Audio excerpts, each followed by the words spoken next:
My name's Aisha, and I will be taking you through this brand new technology that can help your colorblind friends. Now, let's go through how we can even see color in the first place.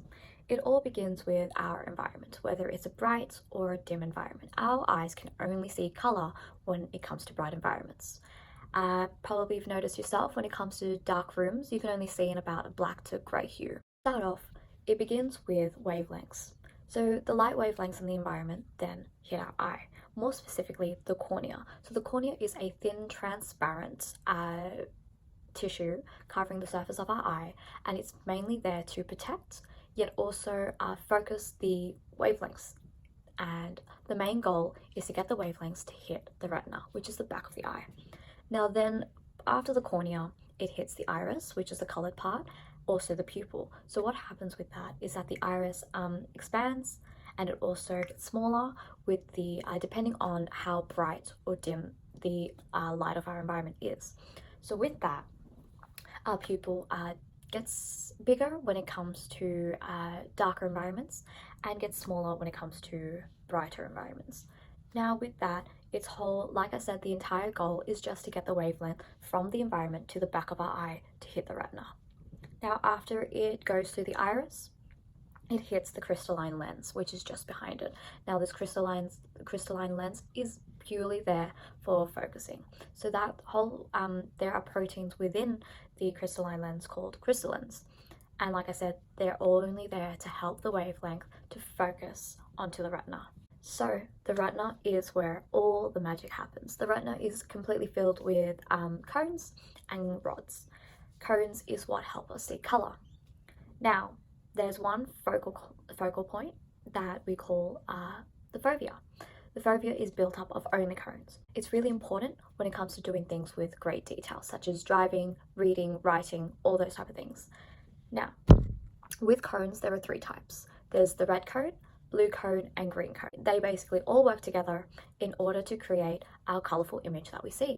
Now, people can have defective cones, in which a particular one, red, green, or blue, does not work to its full capacity. And that can be due to a lack of proteins within the cone. Now, this is what causes color blindness. Color blindness is hereditary and is more common in men than women due to the fact that it lies on the X chromosome. So it lies on what makes us man, woman.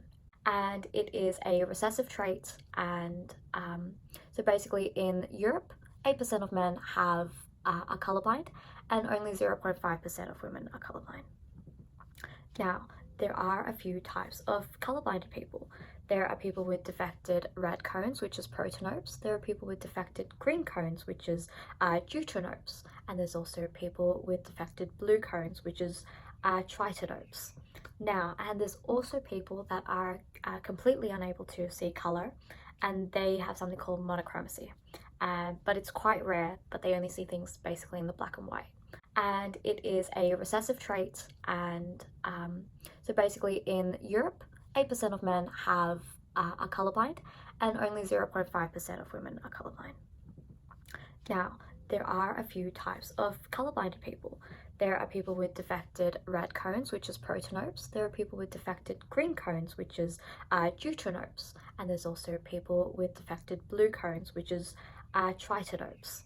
Now, and there's also people that are completely unable to see color, and they have something called monochromacy. But it's quite rare, but they only see things basically in the black and white. Majority of the population of colorblind people have defected green cones, so deuteranopes. However, they have very, very, very similar effects to people with defected red cones, protonopes. They both have a difficulty seeing brown, orange, red, green, purple, and even some blue hues. Whereas tritonopes, the defected blue cones, they can't distinguish between purples, greys, blues, and some greens.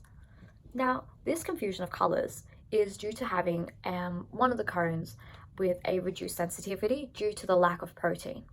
And therefore, the wavelengths, when they hit the back of the eye onto the retina, they overlap and cause a confusion, and therefore colors become mixed up and indistinguishable.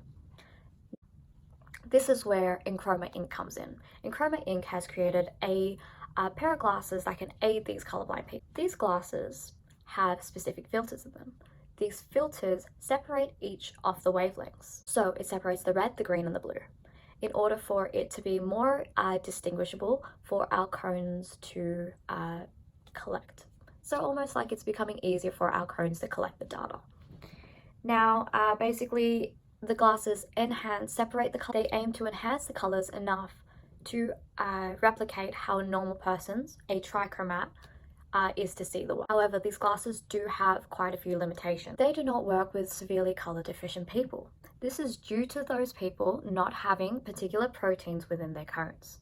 So rather than a reduced sensitivity, there is no sensitivity whatsoever because these proteins. Also, they do not work with monochromats, so the people that do not see any color whatsoever. It also is not a cure for color blindness.